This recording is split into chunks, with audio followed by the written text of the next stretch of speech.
Bom, então, é, boa tarde a todos, né? Vamos dar início, então, a esse simpósio satélite que se propõe aí, tem como tema pesquisa em cannabis medicinal. Eu sou o Ricardo Tabachi, e vou abrir aqui esse simpósio com a ideia de dar um panorama um pouco mais geral aqui da cannabis, falando rapidamente da sua farmacologia e toxicologia, com um levantamento da literatura um pouco mais recente, e depois abrindo para os outros colegas da mesa que vão tratar de temas mais específicos em relação à cannabis. Então, muito rapidamente aqui, até para não perdermos muito tempo, né? Temos pouco tempo aí para falar rápido, sempre os primeiros slides aqui, só para contextualizar que a cannabis, a exemplo de muitas outras plantas, tem um uso milenar, né? Já era usado há 5.000 anos atrás na China, existem registros arqueológicos, históricos, não só na China, como no Egito, na Índia. Então, o que hoje nós discutimos como algo aparentemente novo, já vem aí acompanhando a tradição dos povos, principalmente os povos do Oriente, os povos antigos. Registros aí para malária, constipação, reumatismo, dor e usos similares nesses diversos países, há milhares de anos atrás. No Brasil, até 1900, né, primeiras dezenas, aí, primeiros anos do século XX, tinha essa ideia de que a cannabis ou a maconha podia ser usada para fins medicinais, né? Tem aqui os cigarros Grimaldi aqui, indicado para várias patologias, né? Problemas respiratórios, flatulência e tudo mais. Mas isso começou a mudar a partir de 1930, né, de que a cannabis era prejudicial, até que culminou em 1961, numa convenção da ONU, colocando a maconha, a cannabis, como droga maldita, né, na mesma lista de outras substâncias proibidas, o que mudou a política mundial em relação ao consumo, né? Então, se iniciou aquilo que ficou conhecido como guerra às drogas. Mas, apesar disso, 1960, quando a gente fala da cannabis, principalmente aqui no Brasil, não podemos de fazer uma referência ao professor Elisaldo Carlini, que um pesquisador com quem eu tive o privilégio de trabalhar por aproximadamente 17 anos, foi uma experiência fantástica para mim, e ele na década de 70, tem aqui vários trabalhos publicados dele, com algumas parcerias, 73, 72, já estudava os efeitos medicinais da cannabis. E ele foi um pioneiro nesse estudo, boa parte da vida, dos 60 anos da vida acadêmica dele, foi em prol do uso medicinal da cannabis, porque há 50 anos atrás ele já tinha percebido e verificado experimentalmente alguns desses efeitos que hoje têm sido mais estudados. E somente, apesar desses estudos da década de 70, do professor Carlini, somente no final da década de 90 é que houve uma elucidação um pouco maior do sistema que ficou conhecido como sistema endocannabinoide, né, onde foram, a partir desse estudo, vamos dizer assim, né, a partir dessa elucidação, foram identificados os receptores canabinoides, principalmente CB1 e CB2, e todos os digamos assim, todos os constituintes desse sistema endógeno que se está presente no nosso organismo é porque ele funciona e tem um papel fundamental em diversos processos, como, por exemplo, regulação e um papel neuroprotetor dos neurônios dopaminérgicos, protege contra a degradação induzida, por exemplo, por 6-OHDA. E com a identificação desses dois, principalmente desses dois receptores, o CB1 mais central, o CB2 mais periférico, o CB1 ali tendo como agonista parcial principalmente o THC, mais envolvido com os processos cognitivos, como aprendizagem, memória, sistema emocional, aqui a amígdala, né, o sistema límbico, por exemplo, e o periférico, que CB2, principalmente com inflamação, alterações do sistema imune, canais de sódio e potássio. E esses receptores, quando ativados, em função da localização de cada um deles, participam, direta ou indiretamente, de muitos processos fisiológicos, como o balanço de energia, estimulação do apetite, modulação da pressão, controle de náuseas e vômitos, processos cognitivos e resposta imune. E, consequentemente, até por causa desses mecanismos de ação, poderiam estar presentes em diversas patologias, doenças neurológicas, como Parkinson, Huntington e Alzheimer, a anorexia, revertendo aqui, né, a anorexia em pacientes com HIV, por exemplo, tratamento de câncer, e assim por diante, efeito anticonvulsivante, bastante característico, e assim por diante. E fazendo, né, aqui alguns dos compostos, aqui derivados da cannabis, né, o marinol, o sativex, né, que tem aí uma mistura dos dois, um pouco do THC, um pouco do CBD, que são indicados aqui ou em outros países também, Estados Unidos principalmente, mas não só, Canadá, aqui na América Latina, Uruguai, também tem uso de medicamentos, né, ou uso recreacional, eventualmente, da cannabis. Mas o que diz a literatura? Né? Nós temos aí muitos dados, né? Temos aí resultados, indicações aí mais variadas, e no primeiro momento a cannabis acabou sendo indicada quase como uma panaceia, né? Porque servia para tudo e mais um pouco, até pela localização desses receptores e o que a ativação de cada um deles, seja pelo CBD, seja pelo THC, proporcionaria ao organismo. Fazendo um levantamento da literatura mais recente, dos últimos 3, 4 anos, encontrei alguns trabalhos que vão colocando as evidências de alta ou moderada, baixa qualidade do efeito farmacológico, do efeito eventualmente clínico, que o uso desses compostos, ou THC ou CBD, poderiam proporcionar ao organismo. Então, estudos, né, um levantamento aí dos vários, essa referência aqui, é uma revisão que avalia vários estudos com a utilização dos canabinoides e mostra que as evidências de alta qualidade, as evidências pré-clínicas e clínicas, são para dor. Um dos colegas da mesa aqui vai falar um pouco sobre dor, aqui cannabis e dor, para esclerose múltipla, aqui fundamentalmente o THC, efeito anticonvulsivante aqui para epilepsia, o CBD, tratamento paliativo para alguns casos de câncer e para perda de peso também, revertendo, né, a anorexia em pacientes que têm alguma patologia, como, por exemplo, pacientes HIV positivos. Mas, esse trabalho é de 2018, as evidências mais moderadas ou para baixa qualidade, indicando aqui, por exemplo, para Parkinson, Alzheimer, Huntington, dependência, glaucoma, ansiedade, eu vou falar um pouquinho mais sobre o efeito para ansiedade, que, eventualmente, as evidências, o corpo de estudos pré-clínicos e clínicos, principalmente, ainda não formavam, assim, um conjunto de evidências que os autores esses autores aqui, consideravam de alta qualidade para a aplicação dos canabinoides. Especificamente para a ansiedade, né, nós temos alguns estudos, tanto pré-clínicos, aqueles feitos em animais de laboratório, como estudos clínicos. Aqui diz que a evidência para a ansiedade aí é conjunto de resultados entre moderada e baixa qualidade. O efeito pré-clínico se mostrou bastante positivo.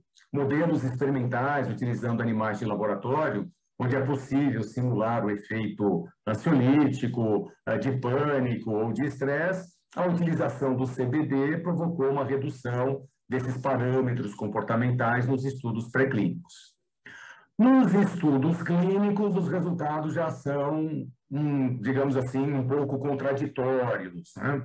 Os resultados mais significativos foram para a fobia social, que é uma das formas de ansiedade, e o tratamento aqui com dose única mostrou um resultado positivo.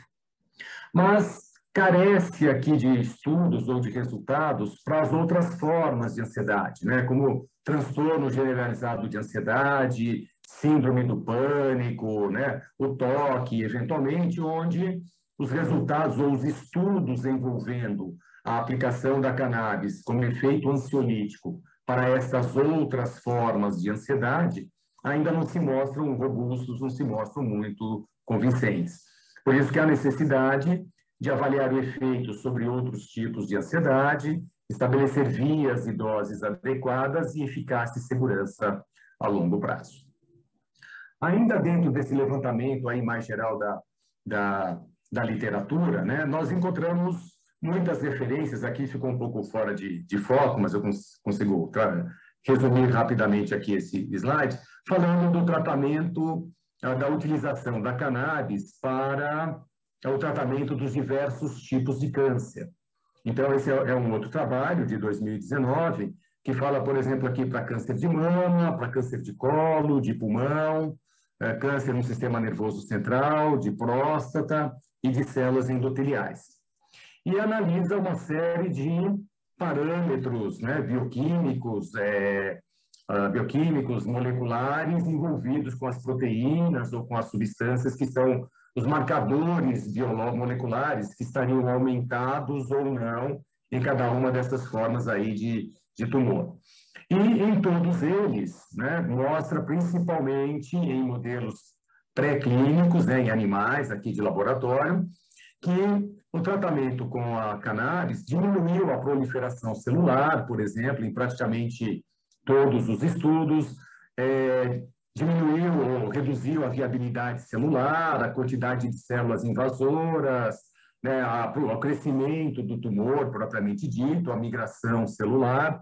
Então, em todos eles, com maior ou menor evidência, esses marcadores moleculares foram alterados e o canabidiol, fundamentalmente o canabidiol, não o THC, mostrou uma propriedade antitumoral bastante interessante, em alguns mais, em outros menos, mas em todos os parâmetros utilizados, esse efeito se mostrou bastante significativo. Quando a gente fala dos transtornos psiquiátricos, né, que é uma discussão aí bastante grande, né, não só pelo tratamento em si, né, aqui um trabalho de 2020, mas como também se a utilização da cannabis poderia contribuir para o surgimento de algumas psicoses, eventualmente, né?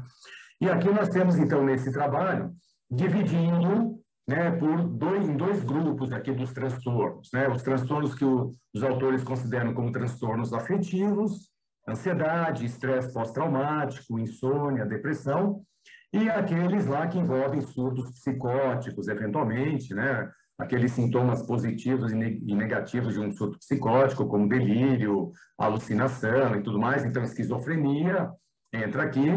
E os autores colocaram como psicóticos também o transtorno bipolar e a hiperatividade e déficit de atenção, segundo os critérios desses autores. E, no caso, um trabalho recente, né, analisando aqui toda uma revisão bastante ampla, bastante completa aqui, sistemática dos estudos clínicos, mostrou que o conjunto de resultados aparentemente não eram muito convincentes, ou não são muito convincentes, trabalho de 2020, para uso exclusivo do canabidiol para qualquer tipo de transtorno psiquiátrico. Mas que ele poderia ter uma eficácia bastante grande quando utilizado como adjunto nos transtornos psicóticos, principalmente na esquizofrenia.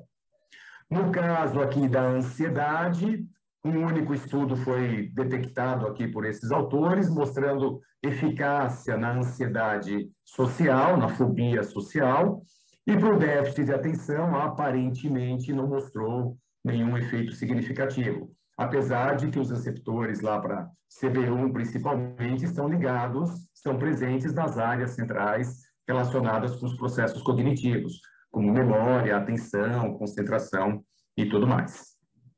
Eventos adversos, como todo medicamento, né, e a cannabis tem os eventos adversos também, como prejuízo da coordenação, pode provocar euforia, desorientação, tontura, sonolência, fadiga, enfim, alterações gastrointestinais. Então, esse é um aspecto que precisa ser levado em consideração também, porque quando falamos da cannabis, atualmente, até pelo potencial terapêutico que a cannabis apresenta, nós focamos muito mais nos efeitos farmacológicos, os efeitos positivos, e talvez não tenhamos dado tanta atenção aos efeitos colaterais e reações adversas que, eventualmente, o seu uso por longo período poderia provocar. E aqui leva a essa pergunta, né, que é também um aspecto importante. A cannabis aumenta o risco de desenvolvimento de psicoses, sintomas psicóticos ou esquizofrenia, que essa é uma restrição ou é um dado colocado em alguns estudos. No levantamento feito da literatura, os resultados foram bastante controversos, né? Parece que o uso como o THC, a utilização do THC aumentaria o risco, não quer dizer que necessariamente isso vai ocorrer, mas aumentaria o risco, principalmente se já existe uma predisposição, uma história familiar de transtornos psicóticos, enquanto que o CBD não influenciaria nesse processo, não provocaria esse tipo de alteração. Alguns pontos importantes nessa dualidade aqui de resultados é que o consumo acaba sendo um fator de risco, um consumo a longo prazo, em doses muito elevadas. Então, aqui, o uso repetido e crônico poderia ser um fator importante para que aumentaria esse risco. O início do uso, então, quanto mais precoce for o uso da cannabis, crianças menores, ou adolescentes menores de 15 anos, maior o risco de eventualmente desenvolver uma esquizofrenia, sempre levando em consideração essa predisposição, essa história familiar, que é um fator de risco importante também.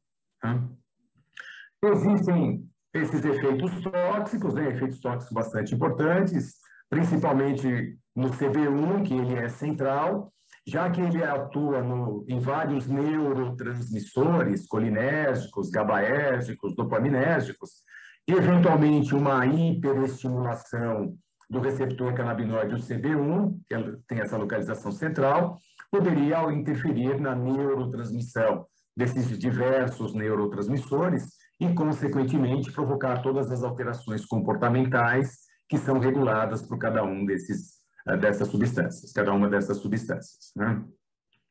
Então, existe um potencial de toxicidade que sempre precisa ser levado em consideração, não só para cannabis, como para qualquer tipo de medicamento ou de plantas medicinais. No caso, a cannabis atravessa a barreira placentária, o THC especificamente, podendo se acumular no leite materno. Algumas alterações cardiovasculares, taque ou bradicardia, dependendo de um uso agudo ou crônico, alterações de coordenação motora, de letargia, estado de consciência. É uma toxicidade simpático-mimética, né, em função da dopamina e principalmente da adrenalina e noradrenalina, aí, sistema nervoso simpático, podendo provocar, então, em casos severos, todas essas alterações aqui, como hipertermia, déficit cognitivo, rabdomiólise, redução da fertilidade, e assim por diante. A intoxicação aguda provoca depressão do sistema nervoso central, né, principalmente aqui o THC em altas doses, prejuízo de memória, aqui em estudos pré-clínicos principalmente, né, que foi feito aí principalmente com animais de laboratório. E aqui tem eu vou pular um pouquinho aqui, esse trabalho aqui, até para não perder tempo, porque ele agrupa, né, os efeitos adversos em função aqui do tipo de efeito que ele provoca no organismo. Então, quais os principais efeitos adversos? Aqueles considerados como psicodélicos: euforia, hiperatividade e alucinação. As alterações gastrointestinais, então, sistema digestório, né, envolvendo aí boca seca, aí por uma estimulação simpática, provavelmente, anorexia e náuseas, com doses muito elevadas. No sistema nervoso central, então, ele provocaria cansaço, sonolência, tontura, enxaqueca, dor de cabeça, enfim. E no sistema muscular, principalmente mialgia e enfraquecimento, redução do tônus muscular. Então, quando nós falamos da cannabis, na verdade, nós precisamos, né, avaliar o efeito farmacológico, o potencial terapêutico, que é fantástico, ele é enorme, e os resultados mais recentes têm mostrado que esse potencial terapêutico tem se confirmado na prática, mas sempre devemos avaliar a farmacologia e a toxicologia, né, principalmente quando se trata de patologias com uso crônico desse tipo de substância. Então, para cada tipo de paciente, devemos levar em consideração o que é melhor para ele, inclusive a possibilidade de usar derivado da cannabis, como o THC ou CBD, se for o mais adequado para o perfil daquele paciente. Então, fazendo aqui as minhas considerações finais, aqui, não sei se eu passei muito do tempo, né? Ninguém me avisou aqui. Então, tem aí um uso medicinal significativo no tratamento de diversas patologias, como, por exemplo, dor neuropática, epilepsias, náuseas. Aquele trabalho mostrou atividade antitumoral bastante significativa, doenças neurodegenerativas também, mas os mecanismos de ação estão sendo elucidados, né? Houve um progresso muito grande nos últimos, talvez, 10 anos, com o desenvolvimento da biologia molecular, mas ainda há necessidade de esclarecer todos os mecanismos moleculares e farmacológicos envolvendo a utilização dos derivados da cannabis, o CBD e o THC, e aparentemente, até pelo seu perfil alucinógeno, o THC teria uma restrição de uso um pouco maior quando comparado com o CBD, mas também tem efeitos terapêuticos significativos e pode ser utilizado, desde que a legislação permita, obviamente, para determinados perfis de pacientes que necessitem desse tipo de atuação. Acho que esse, então, pulei alguns aqui para não passar muito do tempo, esse aqui é o último, então agradeço aqui pela atenção, eu não sei se eu passei muito do tempo, mas de qualquer maneira, muito obrigado aí pela oportunidade. Caio? Ou alguém que Muito está... obrigado, Dr. Ricardo Tabacho, pela excelente fala. Um tema muito importante, muito polêmico, que a gente precisa clarear, esclarecer, trazer todas as novas frentes de investigação científica que a gente tem hoje dentro desse mundo da cannabis. Eu queria chamar aqui o Dr. Pedro Wong. Pedro, você está conosco? Excelente. Hola, Caio. ¿Cómo están? Seja Hola, muito Ricardo. Hola, amigos.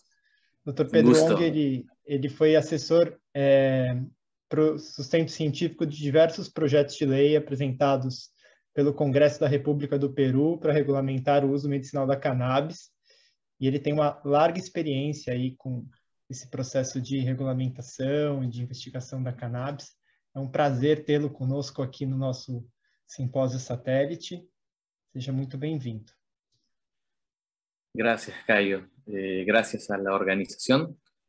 Vamos a darle un poco de labor a los intérpretes para escuchar un poco esta experiencia. He tenido, como mencionó Caio, cierta testimonio, puedo dar testimonio del proceso legal que sucedió en el Perú y como en casi todos los países latinoamericanos, fue muy difícil empezar a compilar información, ¿no? A autoeducarse, porque esta información no la recibimos durante nuestra educación universitaria como profesionales de la salud, ¿no? Y es probablemente la brecha más importante. Eventos como este son muy buenos para traernos de nuevo esa cercanía, ¿no? A la planta cannabis. Voy a compartir mi pantalla. Tenemos, yo sé, un tiempo muy reducido.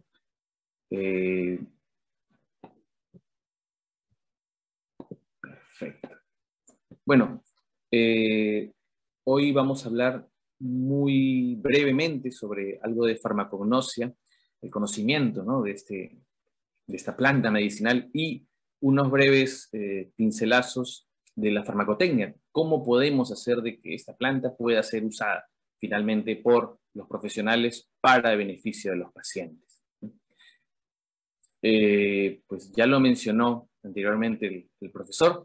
El uso de cannabis viene de una data muy, muy antigua. De hecho, en este artículo, que a mí me gusta mucho, hablan sobre los vestigios arqueobotánicos y, digamos, podemos concluir que el ser humano ha domesticado a la planta de cannabis aproximadamente unos 12.000 años en esa época, ¿no? Y estas líneas que ven entre Europa y Asia son lo que en la época de bronce era las rutas de comercio de seda, y de hecho la planta de cannabis fue una de las plantas que tuvo un gran valor comercial. Incluso los autores llegan a manifestar que fue una moneda de intercambio, ¿no? Imagínense cómo cambia la historia en estos pocos años en los que la planta de cannabis fue, digamos, controlada hasta la prohibición. Entonces, es muy poco a comparación de todo el tiempo que el ser humano ha venido beneficiándose, ¿no? Y acompañando de esta planta. Hay en la literatura, como ustedes van a eventualmente ver, ¿no? O muchos de ustedes también ya lo conocen, hay descripciones históricas muy antiguas, ¿no? Sin embargo, a veces nos confunde que hay muchas formas de clasificar taxonómicamente a la planta de cannabis, y eso nos puede traer algunos problemas. Hoy vamos a tratar de simplificar, como cuando hacemos en física universitaria, ¿no? Simplificamos el problema para tener condiciones ideales, porque la planta de cannabis, como sabemos, tiene unas complejidades grandes, como todas las plantas, ¿no? Medicinales. Yo me quedo con... Voy a ocultar estas... Ya. Yo me quedo con la farmacopea herbal, ¿sí? Hasta el momento, la monografía que sacó en el 2013-2014 sobre la inflorescencia de cannabis probablemente contiene muchos o todos los parámetros que luego podrían contener las farmacopeas oficiales, ¿no? De otros países, como el USP, ¿no? Entonces, en este documento ustedes pueden encontrar una información muy valiosa sobre la identificación, las técnicas analíticas, las propiedades terapéuticas de los cannabinoides, ¿no? Y es un documento aceptado, por lo menos en nuestro país, en Perú, ¿no? La autoridad sanitaria acepta a la farmacopea herbal como un documento de referencia para, por ejemplo, la inscripción de medicamentos, ¿no? De hecho, ahora que vamos a hablar un poco de farmacotecnia, ¿no? Y farmacognosia, es bueno recordar que el ser humano viene no solamente domesticando a la planta de cannabis, usándola para muchos propósitos, sino también ha venido documentando de manera escrita, desde que el ser humano escribe, ¿no? Es un periodo también corto de tiempo, muchas propiedades terapéuticas que hoy a veces nosotros con la filosofía o con la perspectiva occidental de la ciencia, ¿no? Tenemos que estar en artículos científicos de revistas indexadas, ¿no? Sin embargo, este conocimiento tradicional, como la OMS también lo menciona, es muy valioso y tiene pues una data enorme desde las primeras protofarmacopeas chinas hasta los primeros artículos científicos publicados, por ejemplo, en Lancet, ¿no? Como el de Russell Reynolds en 1890, ¿no? Y el de William O'Shaughnessy, obviamente, ¿no? Entonces tenemos un bagaje enorme con respecto a la literatura escrita de los usos medicinales del cannabis. Y aquí quiero hacer esta simplificación, ¿no? Que yo les decía. Podemos nosotros hablar de la planta de cannabis desde un punto de vista morfológico, ¿sí?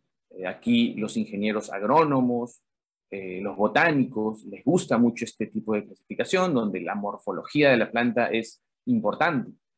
Por otro lado, si vamos un poquito más, digamos, no adelante, sino para una rama muy específica, la genética, tenemos investigaciones genéticas que nos dicen también cómo clasificar a algunas plantas de cannabis de acuerdo a la conservación de genes que éstas tienen. Sin embargo, dentro de todas las clasificaciones, personalmente, y creo que para fines de salud, nos interesa un poquito más la clasificación quimiotípica, ¿no? O en inglés chemobar o chemotypes, ¿no? Que es la clasificación con respecto a la cantidad exacta de cannabinoides sobre las otras moléculas, porque vamos a ver que hay muchas, ¿no?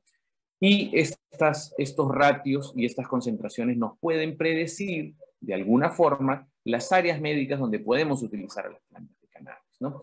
Entonces, esta composición química muy detallada y a concentraciones muy específicas nos puede ayudar a los profesionales de la salud, a los médicos, a utilizar ciertas variedades o ciertos preparados que tengan concentraciones, a los farmacéuticos para saber qué cepas, con qué cepas trabajar nuestras preparaciones, ¿no? y a los pacientes, porque ellos pueden saber en un frasco, en un producto terminado, cuando es legal, que la concentración es la que se dice, y también aquí vamos a hablar algo de control de calidad. Entonces, la clasificación quimiotípica es, digamos, una forma de simplificar la enorme complejidad de esta ecuación.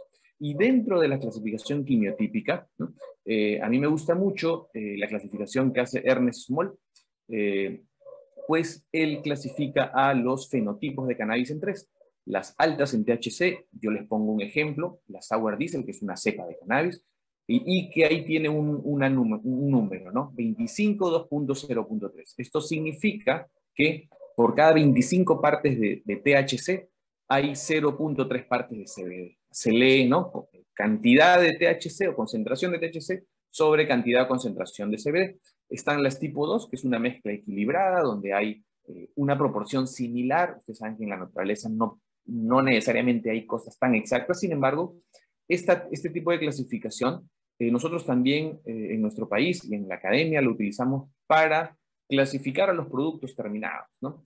Por ejemplo, ahí estoy poniendo la Shark Shock CBD de un banco de semillas americano que tiene en proporción 9% de THC y 9% de CBD, entonces es una mezcla equilibrada. Finalmente, las tipo 3, que son altas en CBD, por ejemplo, estoy colocando la CBD Therapy, y ustedes ya imaginarán, por cada una parte de THC, hay 20 partes de CBD, esto según el banco de semillas. Ustedes saben que si compran un producto, una semilla, ¿no? O una planta de cannabis, pues, desde la semilla, esta, pues, no necesariamente va a dar lo que vote el banco de semillas, por más calidad que tenga el banco de semillas o más prestigio. Cultivo, ¿no? Esto es un ser vivo, también responde a factores ambientales. Entonces, ¿por qué solo THC y CBD, Pedro? Si hay, ¿no? Hasta el momento una cantidad enorme de cannabinoides, algunos autores dicen 150, Lumir Janus ha propuesto en un artículo más de 190, claro, con algunos cannabidinéticos. Pero, ¿por qué solo THC y CBD? Pues que el CBD, como quizá luego lo vean, es una molécula del mismo peso molecular que el THC, una molécula del mismo peso molecular del THC, pero que funciona en el receptor CB1, ambos son agonistas parciales, el THC con un poco más de afinidad, como un modulador alostérico negativo, o sea, produce un efecto, vamos a ponerlo de alguna forma inverso, ¿no? A los que produce el THC, entonces antagoniza, vamos a utilizar una palabra gruesa, los efectos del THC, ¿no? He podido ver de manera clínica cómo funciona este efecto y es muy interesante. Entonces, siempre se utilizan estos dos ratios. ¿Por qué? Porque un paciente que necesitaría una concentración de THC importante o interesante podría utilizarla conjuntamente con CBD y esto atenuaría los efectos psicotrópicos que tiene el THC. Obviamente, ambos son psicoactivos porque modulan el sistema nervioso de alguna forma, pero, digamos, es temido por algunos los efectos del THC. Vamos a ver luego qué evidencia hay. Bueno, en las plantas, en todos los seres vivos, en las plantas sobre todo, hay una ruta enorme para la producción de metabolitos, desde los metabolitos que le sirven a la planta para la vida, que son denominados metabolitos primarios en las plantas. Todos obviamente vienen desde la luz del sol y el CO2, ¿no? Que es una maravilla, ¿no? De la naturaleza, y algunas plantas producen en otras cantidades metabolitos que no necesariamente sirven para la supervivencia de la planta inmediata, sin embargo pueden servir para efectos superiores a la planta, como por ejemplo atraer polinizadores, espantar algunos insectos, bacterias, hongos, ¿no? Y a esto se les denomina metabolitos secundarios, ¿no? Pues de toda esta ruta enorme que hay, por esta partecita que estoy mostrando por aquí, desde el malonilcoenzima hasta más abajo, empieza una ruta de los terpenos o terpenoides que, digamos, por ahí empieza la ruta biosintética de los cannabinoides, ¿no? Que por acá ya la estoy ampliando un poco más, ¿no? Y, digamos, los primeros cannabinoides, o digamos, los más importantes, ¿no? En términos de presencia en la planta, provienen del ácido liftoico y del geranil pirofosfato. A partir de ellos se produce el primer cannabinoide ácido cannabigerol y, digamos, las rutas enzimáticas botan por factores propios de la planta, ¿no? Algunas tendencias más para la producción de CBD ácido o THC ácido, entre las más importantes, ¿no? Ahora vamos a hablar un poco de ellos. Sin embargo, hay que entender que los cannabinoides, que son, digamos, exclusivos en su conjunto por la planta de cannabis, dentro de las, digamos, 400.000 especies de plantas superiores, ¿no? Es una maravilla que solo la planta de cannabis contiene a este conjunto, a este cóctel completo, si bien otras plantas tienen también algunas sustancias que encajan en el receptor CB1, se les denomina cannabimiméticos. Pues estos cannabinoides son, digamos, biosintetizados a partir de terpenos. Entonces, la planta de cannabis también tiene una cantidad interesante de terpenos. Hasta el día de ayer revisé una publicación, habían 61 monoterpenos y 51 sesquiterpenos, ¿no? Hasta el momento, así que hay una cantidad enorme. Y los terpenos son quienes les dan pues, la característica olorosa y la fragancia característica de todas las frutas, pues en el cannabis la tenemos concentrada. Y también tenemos algunas otras moléculas, como flavonoides, esteroides y otros, ¿no? Entonces, veamos que es un cóctel. Y la planta de cannabis, pues, incluso yo les digo, cuando me educaron sobre cannabis en la universidad, me dijeron que las hojas, ¿no? Eran las que se fumaban. Incluso todavía por ahí, en algunas organizaciones para la lucha contra las drogas, se dice eso, ¿no? Cosa que es falsa, ¿no? Sabemos que la concentración por favor, de cannabinoides... como 2 minutos. Gracias. Ya, wow. Perfecto. La concentración de cannabinoides está sobre todo en las inflorescencias femeninas, ¿no? Y se puede aprovechar a la planta de cannabis no solamente de los metabolitos, sino también de todo lo que produce la planta. Aquí la Unión Europea, dentro del Green Deal, también ha incluido hace unos pocos meses a los cultivos de caña. Pues, las inflorescencias femeninas, es una foto de archivo, se pueden ver así y tienen diferentes tipos de colores, pues ya por los compuestos que hay, ¿no? Y este es un cogollo de flores de cannabis y para entrar a concentración, dentro de los cogollos existen estos órganos de defensa aérea que son los tricomas. Si los acercamos un poco más al microscopio, aquí más o menos será 60X, podemos ver la belleza de estas partes vegetales y dentro de estos tricomas glandulares, ¿no? Capitados se encuentran almacenados los cannabinoides y se biosintetizan en los discos que unen los tallos con las cabezas. Pues ya se estudió también dentro de qué partes de las plantas hay más concentración. Son las inflorescencias sin semillas donde concentra mayor cantidad de cannabinoides y esto se debe a que los tricomas en diferentes partes de la planta son distintos, inclusive en tamaño, como lo ven ahí, ¿no? Esta conversión ya no la vamos a revisar. Yo quiero mencionarles que los otros componentes, como por ejemplo los terpenos, han demostrado efectos terapéuticos interesantes en algunos ensayos clínicos y pues hay una sinergia entre los compuestos menores y los compuestos más importantes del cannabis, lo que hace que sea mucho más valioso, y es una teoría para muchos, que el complejo botánico pueda funcionar superior al monocompuesto, ¿no? Y nos quita un poco la idea de que solo hay compuestos activos, ¿no? O el famoso principio activo, ¿no? Pues para entrar en las preparaciones de cannabis hay que entender que es todo un proceso desde el cultivo, la extracción, la destilación y finalmente el empaque. Lo interesante de la planta de cannabis es que en cada una de estas partes nosotros podemos aprovechar los componentes. Miren, yo les pongo aquí, por ejemplo, que desde las flores secas uno hace una extracción y puede tener diferentes tipos de pureza y luego podemos diluir estas extracciones, ¿no?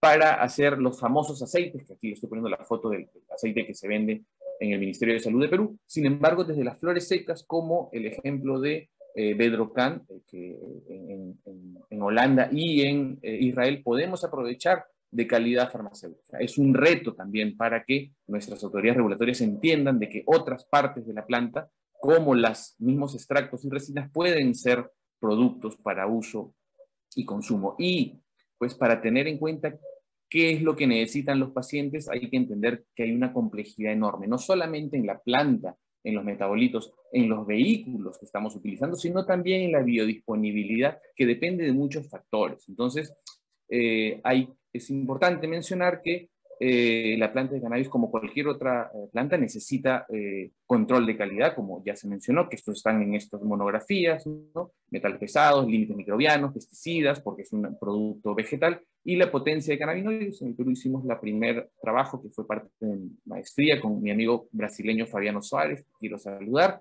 y finalmente, ahora sí, ya tenemos medicamentos aprobados en entidades regulatorias donde tienen sus ensayos clínicos, tienen todas fichas técnicas con respecto a control de calidad, como las ven ahí desde el año 1985 hasta, ¿no?, la actualidad, y este reto que yo les mencionaba, que podemos utilizar a las plantas de cannabis desde las flores incluso, pues no es una locura, no es una cosa de personas que no conocen el tema o que, digamos, entusiastas sin sustento. Pues este documento que ustedes conocen bien, que es la revisión sistemática hecha por la Academia Nacional de Ciencias e Ingeniería de Estados Unidos en el año 2017, deja como concluyente que el dolor crónico, lo que se utiliza para evaluar esta área y que quede concluyente fue cannabis. Y cuando uno revisa este documento se da cuenta que los estudios clínicos concluyentes para este documento, para este metaanálisis, fueron hechos en vías inhaladas o fumadas de cannabis. Entonces, la flor y la planta de cannabis tienen un valor muy grande y todavía va a quedar como un reto, ¿no? Desde la farmacopea de 1850 de la USP, desde la 1808, el New Dispensatory de Edimburgo, hay formas de preparar cannabis, así que no es una novedad, los pacientes ya lo vienen haciendo incluso antes que los médicos, y lamentablemente pues esto desapareció en el año 42 por la taxación de cannabis, ¿no? Hoy pueden encontrar ustedes en la USP, por ejemplo, en este antiguo, es solo un ejemplo, ya el dronabinol, que es lo mismo que el THC, ¿sí? Es el DCI del THC, y pueden encontrar ustedes la ficha, la monografía USP, estoy seguro que en la 43 también la debe haber, y como dijo la doctora en la sesión anterior, es muy importante que haya una monografía ya de manera herbal. Esta es la última que lo dejo, estoy seguro que a muchos de ustedes les va a servir, que es la monografía de la farmacopea alemana, donde sí se habla de los extractos de cannabis. Así que gracias por su atención, y yo les dejo aquí mi contacto, espero haya podido ilustrar por lo menos de manera breve este tema. Muito obrigado pela excelente exposição, doutor Pedro. Daria para fazer um congresso inteiro só com todas essas informações e todos esses estudos. Eu gostaria de chamar aqui pela sequência, a gente teria o doutor Raul Elizalde, depois Marcelo e depois o Marcos Prandini. Podemos manter a sequência? Todos de acordo? Então, o doutor Raul, ele é representante da Hemp Meds, que é a primeira empresa em importar canabinoides e produtos derivados de cannabis em países como Brasil, México, Paraguai. Tem uma grande experiência aí com os produtos derivados de cannabis. Seja muito bem-vindo, professor. Hola, un gusto saludar a todos. Sí pueden ver mi presentación, ¿verdad, Cayo? Sí se está viendo en la pantalla. Todo muy bien, se verá perfectamente, Raúl. Perfecto. Pues bueno, primeramente, muchas gracias por la invitación a este Congreso Panamericano de Plantas Medicinales. Es un honor estar con ustedes, y creo que es tocar estos temas con una visión de toda América Latina y de, bueno, toda América prácticamente, es algo que necesitamos hacer y es algo que se necesita hacer, verlo de una manera más global. Y ahorita les voy a explicar por qué. Nos vamos a enfocar un poquito, bueno, ahorita unas clases magistrales en relación a los cannabinoides, lo que es la cannabis, pero en este caso yo me quiero enfocar muchísimo a lo que es el negocio, a lo que es la industria de cannabis como tal. Si pudiéramos nosotros dividir la industria de la cannabis en cuestión de regulaciones y en cuestión de una industria como tal, tenemos tres grandes, pues tenemos tres industrias prácticamente. Una es la industria recreativa, el cannabis recreativo. El otro es el cannabis medicinal, que es lo que estamos enfocándonos muchísimo en este congreso. Y por último, el uso industrial de la planta, en el cual tendré que dejar muy en claro a qué nos referimos con cada uno de estos temas.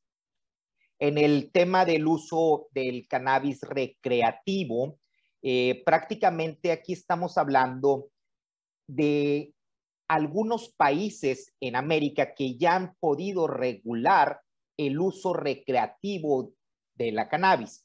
El primer país que reguló el uso recreativo en América es Uruguay, permitiendo que el consumo de cannabis para uso adulto pudiera ser aceptado. Después de Uruguay, viene otro país en Norteamérica como Canadá que regula el uso recreativo, uso adulto de la cannabis. Y por último, y podemos poner aquí un país con un asterisco muy grande, que es Estados Unidos, el cual le deja esas facultades a los estados, prácticamente algo que hace Estados Unidos, que es muy común, lavándose las manos un poquito de este asunto, porque federalmente es ilegal el tema del comercio y la comercialización y el uso de cannabis, pero le deja estas facultades a los estados, y hoy en día más de la mitad de los estados en Estados Unidos tienen una regulación que permite el uso de la cannabis, ya sea recreativo o ya sea en este tipo que ellos le llaman cannabis medicinal, pero que no está regulado por la FDA y que se regula por los estados, y que muchas veces está más parecido al uso recreativo que al uso meramente médico. ¿Cuáles son las características de este mercado? Bueno, en este mercado normalmente las plantas se siembran en un ambiente controlado. Podemos ver aquí una foto, una siembra de marihuana. Se siembran en un ambiente controlado donde puedes controlar estas variedades de cannabis, donde se busca es que tengas plantas femeninas para poder buscar una alta concentración de THC primordialmente, y luego viene la producción y la transformación de estos productos en diferentes tipos de productos que se ponen al mercado, ya sea en presentación como comestibles, gomitas, chocolates, vaporizadores, productos prerrolados que ya pueden estar disponibles para la venta. Este es un tipo de mercado que existe en el mundo, que está creciendo y que creo que está apuntando cada vez la apertura de este tipo de mercados. Se acaba de presentar en esta semana una iniciativa en Estados Unidos para finalmente a nivel federal despenalizar el uso y el comercio de cannabis. En México se está hablando de este tema, ya hay una jurisprudencia de la Corte que lo permite, y se está hablando también de este tema para poder abrirlo. Sé que otros países como Colombia también lo está haciendo, mismo Costa Rica, en Centroamérica, que están abriendo para el uso recreativo de la cannabis. Sin lugar a duda, este es el mercado más grande que genera más ingresos de los mercados que vamos a ver a continuación, o de los 3 grandes mercados que les explicaba. Este tema, la otra industria que tenemos que ver, y ahorita voy a explicar por qué están relacionadas y por qué tenemos que poner atención a la cadena de valor en esto. El cannabis medicinal, prácticamente hoy en día estamos hablando de productos que estén aprobados por las autoridades regulatorias de cada uno de los países que han abierto a este tipo de industria, por así decirlo, que han abierto las puertas del uso medicinal de la cannabis. Este uso medicinal de la cannabis ha sido impulsado no por el Estado, sino más por los pacientes o por las personas que tienen una necesidad de este tipo de productos. Toda la lucha que se ha iniciado en Argentina, en Brasil, en México, Uruguay, ha sido promovida principalmente por pacientes, familiares de los pacientes que quieren tener acceso a este tipo de productos para que sus familiares o para que ellos mismos puedan tener una mayor calidad de vida. Cuando estamos hablando de cannabis medicinal, estamos hablando de productos que puedan ser reconocidos por las autoridades regulatorias. Por eso aquí elimino este tipo de cannabis medicinal que vemos en el lado derecho, que está aprobado en Estados Unidos y que se vende de esa manera como una flor para que las personas puedan consumirlo con un cigarrillo de cannabis. y se considera esto cannabis medicinal en Estados Unidos, pero no lo podríamos considerar de la misma manera en México porque la regulación no lo permite, ni en Argentina, ni en Brasil podríamos considerar la flor como este tipo de productos. Si me preguntan, ¿es correcto, es incorrecto? Bueno, esta es la regulación. Sin lugar a dudas, esta planta en específico de manera inhalado sí tiene un efecto terapéutico dentro de cada una de las personas. Pero poderlo llamar medicamento como tal o un medicamento regulado, creo que ahí es donde tenemos que separarlo un poquito en la industria y tendríamos que verlo como una cuestión totalmente aparte. Normalmente se busca en el cannabis medicinal que las plantas tengan al igual que todas las plantas que se usan para desarrollar, por ejemplo, medicamentos herbolarios, donde se tiene que tener un control y se tiene que tener un seguimiento y prácticas de buena agricultura para poder tener estas plantas disponibles para poder funcionar como materia prima. Y aquí es bien importante, lo vamos a comentar más adelante, qué diferencias tendríamos que tener para poder ser efectivo, sobre todo en el tema de la siembra de este tipo de productos y cómo vamos a poder meter esta materia prima. Todos los productos o la mayoría de los productos que se han considerado un medicamento tendrían que tener una estandarización. Esto quiere decir que el producto que vamos a consumir hoy tiene que ser el mismo producto que vamos a consumir mañana. Una de las problemáticas que tenemos, ahorita estaban mostrando unos productos, por ejemplo, Dronabidol en específico, o el Cesamet que se comercializa aquí en México, que es la Nabilona. Bueno, ambos son cannabinoides sintéticos. Al ser un cannabinoide sintético, tú puedes tener la patente sobre esa molécula y puedes tener una especie de protección del producto que vas a vender. No es igual un cannabinoide sintético que un fitocannabinoide o un cannabinoide botánico. Por ejemplo, en esos casos, esos productos son sintéticos y tú tienes la protección. Ambos creo que ya perdieron su exclusividad. En el tema del cannabidiol o del THC dentro de la industria medicinal hay una complejidad porque no puedes tener la patente de la molécula de cannabidiol porque es una molécula que ya existe y es una molécula botánica. Entonces, a veces es muy difícil hacer estudios científicos por medio de las empresas que los hagamos, porque al final ese estudio cualquier otra persona se puede colgar de ese estudio para tener un medicamento herbolario en cualquier parte del mundo. Y esto ya ha pasado. Muchas empresas hoy en día con la biografía de Epidiolex están pudiendo registrar un producto, por ejemplo, en Argentina, por poner algún ejemplo, ¿no? Pero no se puede tener esa protección. Se podría a lo mejor tener una protección de lo que es la cadena productiva, de la fórmula, de la manera de la extracción, pero de la molécula como tal, del CBD, THC, CBG, no se puede tener. Hoy en día ya tenemos medicamentos aprobados. El primer medicamento botánico aprobado por la FDA es Epidiolex, pero hay que dejar algo muy en claro. Se aprobó como un medicamento huérfano. No está aprobado como un medicamento botánico, no está aprobado como un medicamento convencional, sino que tiene una aprobación como un medicamento huérfano porque va a una enfermedad rara, como lo es en este caso el síndrome de West o para una epilepsia refractaria, que ahora también se sumó el síndrome de Lennox-Gastaut. Su precio alrededor de este frasco de 100 miligramos es alrededor de los $1,600.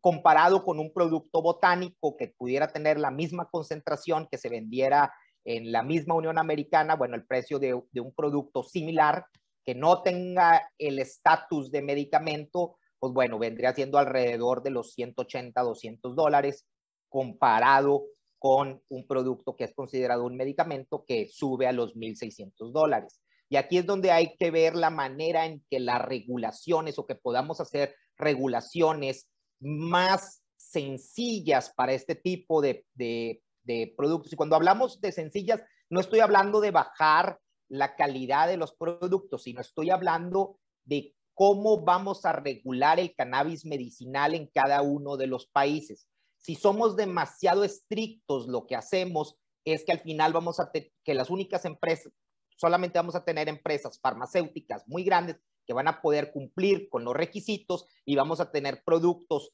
con una buena calidad, pero con un precio muy alto cuando tenemos en el mercado, por ejemplo, en Estados Unidos, donde está abierto para el uso de suplementos o alimentos, tenemos productos con la misma calidad, con la misma concentración en una fracción del costo.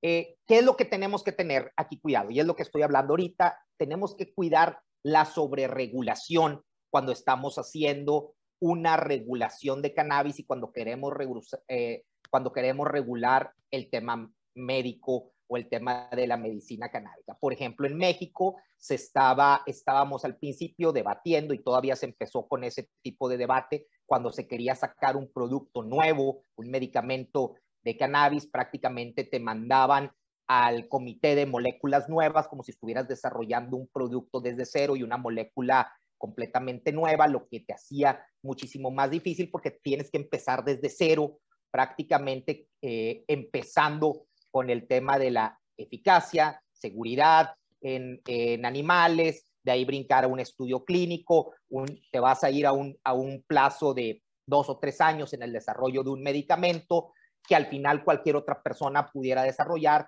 o en el caso de México que pudieras tener un producto similar comercializando en la frontera norte en Estados Unidos como un suplemento, y esto encarece los productos, los hace más difíciles e inaccesibles a los pacientes, lo cual hace es que vayan al mercado negro, que vayan a un mercado no regulado donde puedan realizar estos productos sin la regulación correspondiente. Las autoridades tendrían que ver la manera en poder facilitarlo, y creo que algunos países están tomando esto de una muy buena manera, como en el caso de Brasil con la regulación existente, donde nos permite, cumpliendo con las regulaciones, cumpliendo con todo lo que se necesita tener en un dossier, puedes presentar esto primero ante Anvisa, puedes tener el registro del producto y en ese inter de 5 años poder desarrollar los estudios clínicos para que el producto pueda ser, para poder tener ya un registro en firme. Creo que es algo que tendríamos que hacer, creo que es algo que los países tendrían que verlo, de qué manera facilitamos el acceso a los pacientes en específico. Profesor Raúl, tenemos como 2 minutos. Perfecto, sí, sé que se trazaron un poquito los demás, pero aquí ya le metemos turno. En el cannabis medicinal hay que hacer una diferencia muy específica entre el uso psicotrópico de los compuestos y lo no psicotrópico. Un producto cannabis médico psicotrópico tiene una concentración alta de THC, lo que lo tiene que hacer un medicamento controlado. Por el otro lado, productos como el CBD, CBG, CBN, no tendrían por qué tener esta figura. Y aquí es muy importante la última industria, el cannabis de uso industrial. Aquí realmente tendríamos que abrir esto a toda América Latina y a cualquier país que quisiera desarrollar una industria de cannabis medicinal, porque este cannabis de uso industrial es el que nos puede proveer de una mejor manera la materia prima, sobre todo en los productos que no sean psicotrópicos. Aquí no estaríamos hablando del THC, pero el uso industrial o el llamado cáñamo, hemp o cannabis no psicoactivo puede darnos a nosotros, nosotros que estamos elaborando productos de grado medicinal, puede darnos la materia prima. Prácticamente, si un país se enfoca única y exclusivamente a la siembra medicinal, no va a ser redituable para los campesinos, no va a ser redituable para los agricultores. La única manera que sea redituable es poder tener una industria abierta, el cáñamo abierto, para que pudieras extraer de las flores los cannabinoides necesarios para la industria farmacéutica o para la industria de suplementos alimenticios, para la industria de los cosméticos. Por el otro lado, las fibras para el textil, para las telas, para la cañamisa, para la construcción, y poder que la industria sea redituable, sobre todo para los campesinos. Si no, lo único que vamos a lograr es tener precios muy altos, tener medicamentos con un valor muy alto, y no vamos a poder tener realmente industrias nacionales. Y del uso industrial principalmente estamos hablando de alimentos, textiles, aceites, suplementos, etcétera, que normalmente tienen o muy baja concentración de THC, que es el psicotrópico o psicoactivo de la planta, o en algunas ocasiones cantidades nulas. Como conclusión, ¿qué es lo que buscamos y qué es lo que tienen que buscar las autoridades regulatorias cuando se quieren hacer este tipo de regulaciones o qué es lo que tenemos que ver cuando queremos hacer este tipo cuando queremos abrir este tipo de industrias. Lo primero es dar acceso a los pacientes de manera rápida y segura los productos terapéuticos de cannabis que se necesitan. No podemos dejar a los pacientes con dolor, no los podemos dejar a la deriva, y creo que aquí el Estado tiene que participar de una manera más efectiva y poder dar las directrices que se necesitan para poder hacer esto en específico. Lo segundo, una regulación para cada una de las industrias. En México, por ejemplo, cometimos el error que queremos hacer en una sola regulación, ver el tema medicinal, ver el tema del uso recreativo y ver el tema de los usos industriales. ¿Qué ha pasado? Que cada vez se atora, y ahora lo que estamos haciendo es separar cada una de ellas. Ya pasó el tema medicinal, el tema recreativo está congelado hoy en día en el Poder Legislativo, y se está empezando a hablar sobre, y la Suprema Corte ya permitió la siembra para el uso industrial o para el uso del cáñamo, algo que ha sido muy benéfico, pero cada una tiene que tener una regulación propia. Establecer una diferencia entre los productos psicoactivos y no psicoactivos, desde los medicamentos, los cuales unos tienen que ser controlados y los otros no tendrían por qué ser controlados, hasta suplementos, alimentos, cosméticos, donde tiene que existir una clara diferencia entre un producto que tenga THC y un producto que no tenga THC. Dejar muy claras las reglas para la comercialización de productos de cáñamo. Vimos el caso, por ejemplo, de Colombia, que se está convirtiendo en uno de los países que está produciendo la mayor cantidad, o que puede producir la mayor cantidad de materia prima. Hoy en día, finalmente, después de muchos años que han estado con este proyecto de cannabis psicoactivo y cannabis no psicoactivo, finalmente apenas se acaban de establecer las reglas para los productos y la comercialización de productos de cáñamo, como pueden ser cerveza de cáñamo, pastas, proteínas, etcétera, que pudieran ser comercializados de libre venta, que es como debería de estar.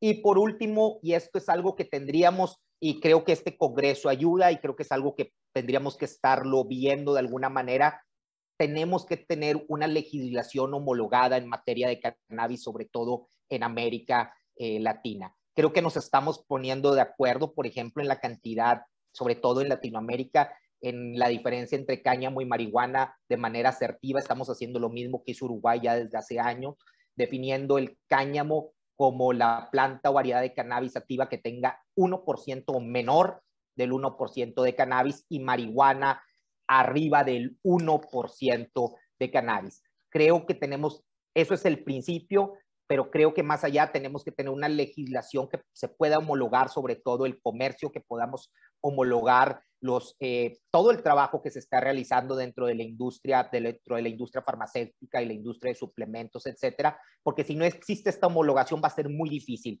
Nosotros trabajamos en diferentes países como es Brasil, Colombia, México, Argentina, Estados Unidos, y vemos, por desgracia, que es muy complejo este tipo de industria, porque cada uno de los países nos pone regulaciones completamente diferentes una de otras. ¿Cuál es la mejor regulación? No tengo la duda, pero creo que tenemos muchas cosas en común, y creo que lo ideal para poder crecer esta industria de la cannabis, sobre todo en el tema de los usos industriales y medicinales, es teniendo una homologación de las leyes y poder tener regulaciones parecidas para poder realizar, por ejemplo, medicamentos herbolarios en México que se pudieran comercializar y vender de manera casi inmediata en Uruguay, Argentina o Brasil. Ahorita las regulaciones las estamos haciendo muy pequeñas, muy cerradas. Creo que es el momento en empezar a abrir estas regulaciones para poder tener los productos disponibles. Muchas gracias. Muito obrigado, Dr. Raul. Ótimas reflexões. A gente está com um tempo bem apertado, bem escasso. Eu vou pedir para os tradutores trocarem os turnos, rapidinho, e vou chamar já o nosso próximo palestrante, que é o Marcelo Morante. Ele é diretor do Seminário de Canabinologia do Departamento de Farmacologia da Faculdade de Ciências Médicas. Ele é professor de Medicina Interna e também é diretor do primeiro curso de pós-graduação em Endocannabinologia e Terapêutica de Cannabis. Seja muito bem-vindo, profesor. Bueno, aprovecho a saludarlos y agradecer esta invitación. Trabajar estos escenarios un poco que acercan a nuestros países es fundamental para, bueno, para tratar de entre todos seguramente resolver esta controversia que nos genera. Muchas veces cuando me toca iniciar la conferencia en distintos escenarios, sociedad científica, sociedad académica, hoy como funcionario de un ministerio público que es el Ministerio de Salud de la Nación, uno trata de preguntarse desde qué lugar va a ser el análisis de la problemática. Claramente, hoy escuchando después cómo mis compañeros han desarrollado la temática, uno se pregunta como médico internista, y el no haber tenido formación en nuestras facultades, casas de estudio, sobre la fitoterapia, esto que hoy uno discute y encuentra tantos principios activos, nos obliga un poco a desafiar nuestro paradigma de formación. Y así cuando uno entiende que el paradigma de formación médica, que uno lo ejercita a diario porque va ajustándose a una realidad que sistemáticamente nos va cambiando la dificultad, COVID nos puso en crisis el sistema sanitario, uno se va preguntando si cannabis también no nos viene un poco a desafiar claramente en nuestra formación médica, y lo que uno ve, lo que mencionaba recién el compañero, claramente en nuestro organismo regulatorio. O sea, claramente que uno va a un debate, a una discusión, en mi caso en particular con ANMAT, ¿no?, que es la agencia que de alguna forma regula los productos y especialidades medicinales que se usan en uso humano, uno encuentra como que el discurso no pareciera que habláramos otro idioma. Claramente ANVISA, ANMAT, básicamente las sociedades regulatorias de distintos países buscan tener un prestigio en cuanto a la regulación de calidad. Y cannabis va sobre un escenario que pone en juicio si esa regulación cual y cuantitativamente que vamos a definirle a un producto, como puede ser un producto como la nabilona o el dronabinol, que eran sintéticos y que uno podía definir cual y cuantitativamente el proceso y encontrar sí debilidades en cuanto a seguridad y eficacia, porque cannabis claramente lo tiene tanto en el sintético como en el fitopreparado. Tiene una debilidad que recién se mencionaba, que hace que los agentes regulatorios digan esto no se puede registrar, Marcelo, esto cuanto mucho se podría inscribir como proceso. Bueno, entonces, ¿dónde vamos a ir a buscar la calidad? Y traigo al médico internista, porque el médico internista, cuando discute la fitoterapia cannabis y ve que hay una expectativa muchas veces desmedida por parte del paciente que busca de alguna forma involucrar una herramienta ante síntomas refractarios, está renunciando a la calidad, porque así como se pregunta si el ibuprofeno tiene 400 miligramos, esa pregunta desaparece cuando nos acerca un frasco verde que no sabe que dice tener cannabis. Entonces, ¿cómo el médico que está de alguna forma formado en esta lógica de la medicina basada en la evidencia, en tener ciertos procesos o caminos recorridos para acompañar a nuestros pacientes con este tipo de circuito, de hay un frasco verde, hay una necesidad o expectativa desmedida en el paciente, cómo el médico ingresa? Y uno recoge de los expertos del mundo, porque rápidamente entendemos que en nuestros países todavía no investigamos demasiado por un proceso seguramente de manejar los costos de la investigación clínica. Entendemos que no deberíamos renunciar a nuestros principios básicos. Un jefe ya no aquí presente nos mencionaba que decía, la medicina hay una sola forma de hacerla, bien. O sea que el concepto pareciera ser que cuando nos vinculamos con la medicina canábica, nos vamos a renunciar a un principio. Y yo creo que podríamos renunciar a la calidad de evidencia metodológica, como recién se mencionaba, porque claramente no tenemos el ensayo clínico concluyente en seguridad y eficacia. Pero sí no deberíamos renunciar a la calidad del proceso de elaboración. O sea, las buenas prácticas de cultivo son fundamentales antes de la manufactura. O sea que quizás nuestras agencias regulatorias estaban un poco acostumbrados a evaluar el proceso final. Entonces veían productos de una forma aislado, simplificado, y simplemente regulaban la evidencia científica que lo acompañaba. Y acá se encuentra con un producto con más de 500 compuestos, muchos activos y sin seguridad y eficacia, y donde no hay de alguna forma cómo regularlo. Entonces, esto que planteaba recién el compañero de homologar legislaciones, es que seguramente nuestra agencia regulatoria toma, digamos, principios de los tratados internacionales del año 61. Y claramente que si la legislación se desprendió de ese escenario o de ese ese escenario regulatorio que lo puso a esta planta en la lista 4, o sea que no tiene poder terapéutico, difícilmente los escenarios que hacia nuestros países, hacia adentro, nosotros hayamos generado en normativa, ya sea administrativa para generar un sistema de listado o legislación penal para de alguna forma, digamos, penalizar el desvío del proceso, lo vamos a tener que ajustar. Claramente que hay un escenario muy claro, lo planteó Uruguay en 2013, pero llegamos al 2022 y aún nuestros países no han hecho grandes modificaciones. Ha habido grandes movimientos sociales, socioculturales que han empujado, y nosotros tenemos hoy en Argentina un REPROCAN, un registro que contempla que le damos la posibilidad, si hay una indicación médica, a más de 55.000 pacientes que autorizamos a cultivar un tercero para pacientes y autorizamos ahora recientemente a una organización social que pueda asistir a más de 150 pacientes. Pero lo que uno ve es que básicamente los marcos regulatorios vienen como por detrás de un fenómeno social que tiene años de construcción, que ya tiene reglas propias, que ya tiene principios, que ya hay un uso social, y los médicos, sin la capacitación fundamental en nuestras casas de estudio y sin el marco regulatorio necesario, nos sentamos en esos escenarios donde antes había un paciente al cual nosotros le dábamos determinada directiva, ahora hay un nieto que es cultivador, una abuela que es paciente, y ya nuestra directiva no es tal, porque básicamente el nieto nos plantea o nos pregunta sobre qué genética utilizo habitualmente para determinados síntomas. Entonces ahí es donde el internista le cuesta entender que sabemos algo del sistema endocannabinoides, que cuando aprendíamos que estos endocannabinoides o fitocannabinoides actuaban a través de receptores cannabinoides, ya entendimos que hay una acción que nada tiene que ver con los receptores, que hay un tono endógeno, que hay receptores no cannabinoides que a su vez interactúan con estos principios activos. O sea que aprender y desaprender continuamente es un poco el proceso que recorre el internista o el profesor de la Facultad de Medicina Interna de una universidad de Argentina. Pero lo que sí necesito es que el Estado se haga presente, ya no para decidir quién va preso o no, sino que básicamente me permita recorrer este camino de incertidumbre con procesos de calidad. O sea que en algún punto la gran decisión política de Argentina fue salir de una perspectiva de investigación, o sea, básicamente queríamos estudiar si tenía o cuáles eran las propiedades activas de una planta, y hoy nos encontramos discutiendo cómo podemos hacer para mejorar el acceso, cómo podemos hacer que nuestra entidad regulatoria no sea una barrera a ese acceso. Bueno, encontramos en el REPROCAN básicamente que es, bueno, asistimos y dejamos que 55.000 pacientes puedan producir su propia materia prima, su propia fuente de herramienta terapéutica. Ahora, ¿cómo controlamos ese proceso de calidad?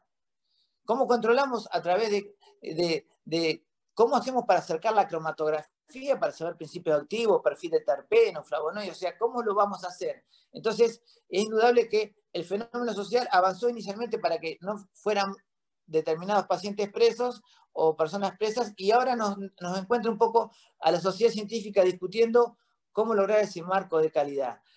Nuestro país salió de una perspectiva de investigación, o podríamos decir, veníamos de una perspectiva de prohibición, pasamos a una perspectiva de investigación, transitamos hoy una perspectiva de acceso, y seguramente en alguna parte final, seguramente esto se reunirá en que Argentina, como muchos de los países de la región, va a poder resolver lo que es acceso y calidad. Porque básicamente el fundamento por el cual nosotros ingresamos una herramienta terapéutica, se llame cannabis o se llame como se llame, básicamente es porque buscamos lo mejor para nuestro paciente. O sea, nuestro paciente se tiene que retirar de nuestra consulta con un problema resuelto, y le debemos haber dado una herramienta terapéutica que realmente en la cual confiamos. Cannabis nos desafía, cannabis nos saca de esa hegemonía de producto único a una planta que interactúa, a un efecto entourage, a distintas plantas, así como hay distintos pacientes, a distintos escenarios, a distintos marcos regulatorios, y yo creo que un poco para resumir, es que estuvimos 60 años vinculados a tratados internacionales que lo pusieron a esta planta en la lista 4, o sea que no le reconocieron desde la ciencia ningún tipo de potencial terapéutico. Argentina recién, o la sociedad en general, en el 2020, la sociedad científica, la sociedad que lo regulaba, plantea, la vamos a llevar a la lista 1, una sustancia controlada. Bueno, hoy el compañero planteaba el 1% como para definir sustancia psicoactiva de no psicoactiva, y bueno, esto de alguna forma tendrá que estar reflejado en los marcos regulatorios nacientes. Me parece que uno del proceso de cannabis aprende que sabíamos muy poco, claramente nuestra casa de estudio no nos formaba en ese escenario, pero sí sabía la historia de la medicina. O sea, la historia de la medicina tenía mucho cannabis y mucho efecto de alguna forma analizado. Bueno, ahora creo que nos toca este desafío de transitar los procesos desde el conocimiento, salir de esos 60 años donde se puso la planta Nesta 4 y en estos primeros años decir, bueno, trabajamos la evidencia, pero claro, Argentina, por ejemplo, trabajó la evidencia en un hospital de referencia en epilepsia, el Hospital Garrahan, con más de 50 niños. Y rápidamente la sociedad científica salió a cuestionar el escenario metodológico, o sea, no era un escenario que nos aseguraba a nosotros que los resultados positivos dieran base sobre seguridad y eficacia. Claramente era un estudio observacional. Pero ese estudio observacional que nació en el año 2018, para el 2020 habíamos mostrado una efectividad en frecuencia de crisis mayor al 70% y se había hecho en un hospital de referencia. O sea, quien hoy preside la Liga Internacional de Epilepsia era quien comandaba aquella investigación. O sea, uno diría, ¿ese estudio metodológicamente sirve o no porque es un estudio observacional? Uno diría, si uno usa la analítica, la vara normal, que miramos una herramienta o un estudio metodológico, uno diría, y quizás tiene fallas o dificultades técnicas, pero uno debería decir que en Argentina suceda en el año 2018, en el hospital más importante en cuanto a referencia de paciente neurológico pediátrico, y haya logrado esos resultados, tiene trascendencia médica, científica y yo, ¿por qué no social? Porque claramente esas madres que de alguna forma empujaron el marco regulatorio ya por 2007, sintieron que de alguna manera se había resuelto una deuda que tenía la ciencia para cuál es el marco histórico y social. Porque muchas veces a nuestra universidad se le reclama si investigamos o desarrollamos ensayos clínicos de cara a lo que nuestra sociedad necesita. Bueno, nuestra sociedad necesitaba dar una respuesta a esas madres que preguntaban si el cannabis podría ser una herramienta terapéutica en la epilepsia refractaria. Y claramente el Garrahan, años después y ya con un marco regulatorio, dio una respuesta positiva. Me parece que así como nos pasa en encefalopatías farmacoresistentes, nos debería pasar en muchos otros análisis que se hagan. O sea, la sociedad nos agenda una dinámica de estudio, nos agenda un desafío regulatorio y me parece que nosotros, nuestras casas de estudio, nuestros gobiernos, nuestros países en general como Latinoamericana, uno debería decir que nos plantea esto de vincularnos, sumar esfuerzos y basarnos en el conocimiento, que hoy puede parecer que es insuficiente ante una expectativa tan grande como la que plantea Cannabis, pero creo que recorrer los caminos de la ciencia con la sensibilidad social necesaria es un camino que me parece que nos acerca a una solución. Muchas gracias. Muito obrigado, professor Marcelo Morante, pelas grandes contribuições. Eu gostaria de chamar o professor Marcos Prandini para fazer a nossa última fala do painel. O professor Marcos, ele é diretor na Unixcan, ele é médico, neurologista, cirurgião e neurofisiologista, é membro titular da Sociedade Brasileira de Neurocirurgia e tem grande experiência com o uso de canabinoides. Seja muito bem-vindo, professor. Vocês estão me ouvindo bem? Perfeitamente. Estão vendo também a tela? Porque eu não estou conseguindo ver. Ainda não iniciou o compartilhamento.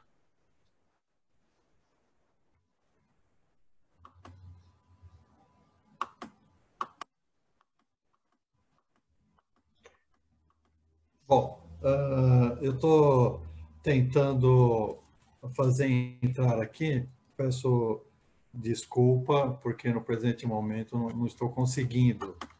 Você clica no Share Screen, no botãozinho verde lá embaixo.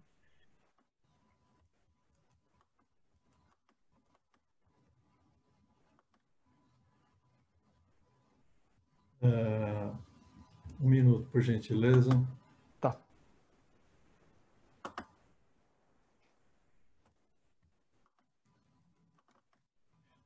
Perfeito. Bom, vocês estão me vendo aqui agora, peço desculpa.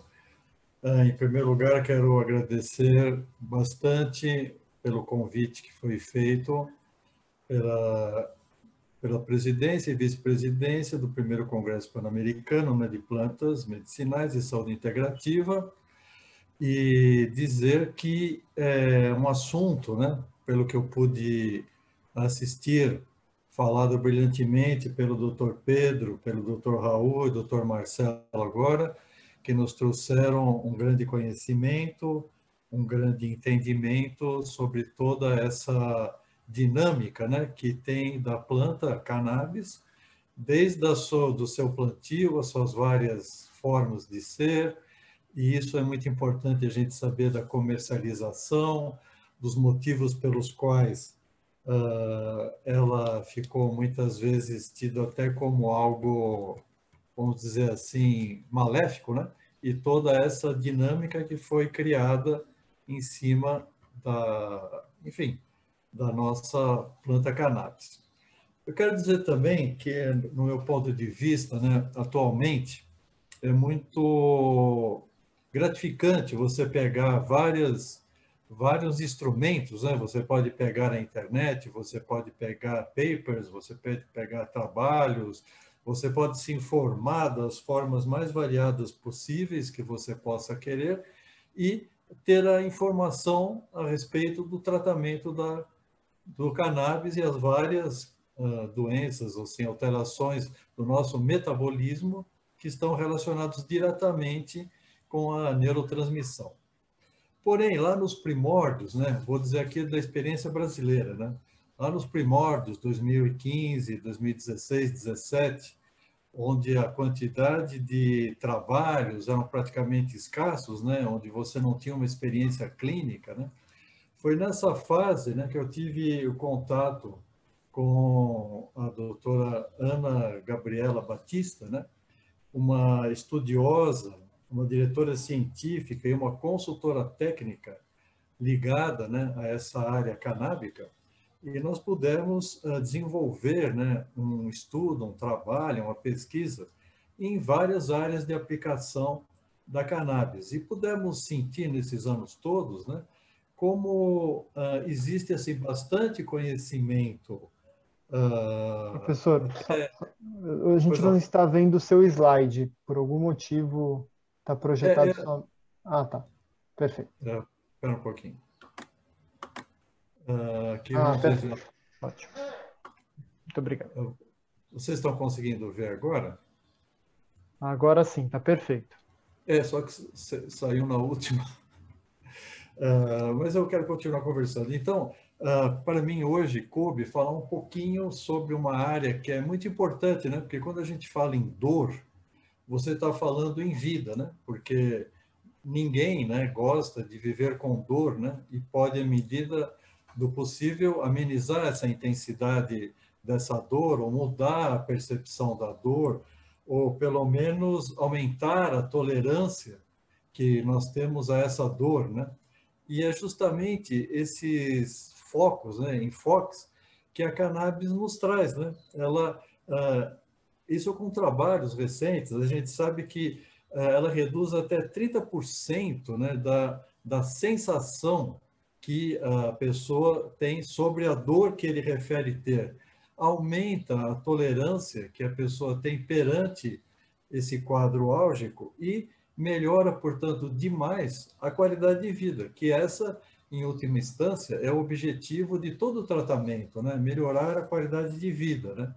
É importante dizer que a terapia canábica, ela não é uma terapia curativa. Até os presentes papers, estudos, a gente sabe que ele é um adjuvante muito importante e que ele tem uma indicação, hoje em dia já muito baseada, conforme falou o Dr. Pedro há pouco tempo, né, na primeira aula desse circuito que nós estamos, que ele tem uma indicação assim, muito bem estruturada para fibromialgia, para dor ligada à espasticidade, na esclerose múltipla e até na própria dor oncológica, na lesão medular, né, onde nós temos um mecanismo, né, um mecanismo onde esta substância, né, já tanto em trabalhos com animais como trabalhos com seres humanos, né, mostram que existe, né, através dessa substância, né, da cannabis, através de todos esses componentes, né, que nós temos dentro da cannabis natural, né, que são os flavonoides, os terpenos, toda a linhagem de mais de 100, né, vamos dizer assim, variações medicamentosas, sendo principalmente estudado o THC, né, CBD, mas, enfim, que todo esse conjunto, né, faz o que? Ele pode entrar junto com o organismo da pessoa e permite que a pessoa tenha um equilíbrio, tenha um desenvolvimento, e isso é o grande equilíbrio buscado para o nosso organismo, né? Então, é bom a gente saber, né, que, conforme já foi dito, só quero reafirmar, né, que nós temos os principais receptores, né, CB1, CB2, né, e que a gente sabe que o CB1, por estar justamente ligado no sistema nervoso, né, ele desempenha um papel fundamental na dor, né, porque ele atua no sistema límbico, atua no hipocampo, e ele faz um processo onde a emoção e a memória da dor passa a ter um problema maior, quer dizer, uma estabilização melhor, uma tolerância muito maior e uma interpretação epicrítica, ou seja, como eu vejo o momento que eu estou passando, de uma forma extremamente melhor, né? Então, isso acho que é muito importante para que nós possamos entender, né, qual que é o mecanismo que nós estamos falando quando nós falamos em dor, né? Agora acho que entrou esse slide aqui que eu coloquei sobre patologia da dor, né, e o sistema endógeno, né, onde nós temos aqui, que é sempre falado nas citocinas, né, e é bom que a gente entenda que a citocina está ligada com o sistema imunológico, portanto ele está ligado com o CB2, né, e a gente sabe que as citocinas elas podem ter tanto um efeito anti-inflamatório como um efeito inflamatório, né, portanto essa modulação, né, que a gente obtém, né, através da regulação das fibras nervosas periféricas tipo C e gama A gente sabe que existe, então, um controle dessa dor, de forma que o glândulo posterior dorsal da raiz, né, nervosa, quando ele vai se dirigir ao tálamo e vai ter aquela conscientização do córtex do que é dor, né, isso é muito importante que fique bem claro, né? A dor ela varia muito de pessoa a pessoa, de momento a momento, justamente por conta que você tem esse processo, né, de interpretação da própria dor que a pessoa está sentindo, né? Então, é importante que a gente saiba, né, que as citocinas envolvidas no processo de modulação espinhal descendente, os neurotransmissores, e saber que que já foi falado aqui, mas só reafirmando, né, que esse mecanismo retrógrado da produção dos endocannabinoides sobre demanda, né, é muito importante, e o uso adicional, né, do fitocannabinoide ajuda por demais esse processo que nós temos aqui. Isso aqui é um slide, é claro que para a gente conversar sobre ele iria muito tempo, né, mas o que eu gostaria de ter como uma conclusão, né, é que quando eu falo em canabinoide, endocannabinoide, em fitocannabinoide, eu estou falando em homeostasia, equilíbrio, controle, regulação das funções naturais do nosso organismo, procurando, portanto, evitar a produção daquela manifestação que nós chamamos de doença, né? Então, como uma coisa a mais aqui dizendo, né, que o SEC, né, ele modula demais, né, o sistema trigeminal vascular, e isso é muito importante, né? Eu procurei colocar alguns trabalhos assim mais recentes, né, onde a gente vê aqui, como esse trabalho aqui que nós estamos vendo, né, que é um trabalho que ele procura analisar qual é a tolerância que a pessoa tem frente ao uso dos canabinoides nos vários tipos de dor, seja ela dor, como nós falamos já, oncológica, ou mesmo uma dor enxaquecosa, uma dor neuropática, ou mesmo outros tipos de dores, como dor da esclerose múltipla, dada a espasticidade, por exemplo, e os trabalhos, né, o que eles sugerem? Né? Eles sugerem que existe uma evidência quanto ao efeito clínico do tratamento dessa, das dores crônicas, né? E esse aqui é um outro trabalho sobre dor geral, né? Onde ele está dizendo, né, que todos nós sabemos que o THC é fundamental no controle da dor, né? E que a gente sempre deve pensar sempre num efeito do full spectrum, né? Porque existe um equilíbrio entre o THC, o CDB, terpenos, flavonoides, e todo esse equilíbrio, né?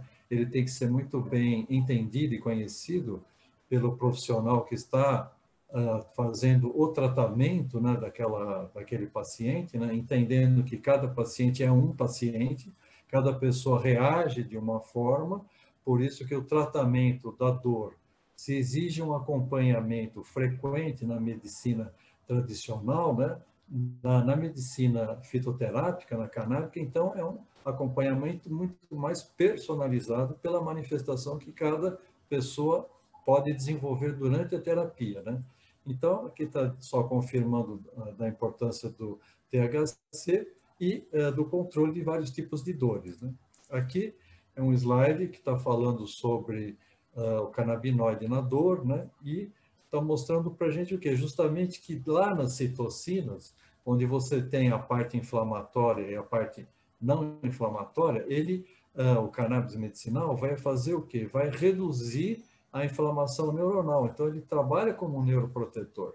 Então, isto é muito importante para você entender do mecanismo de dor, né?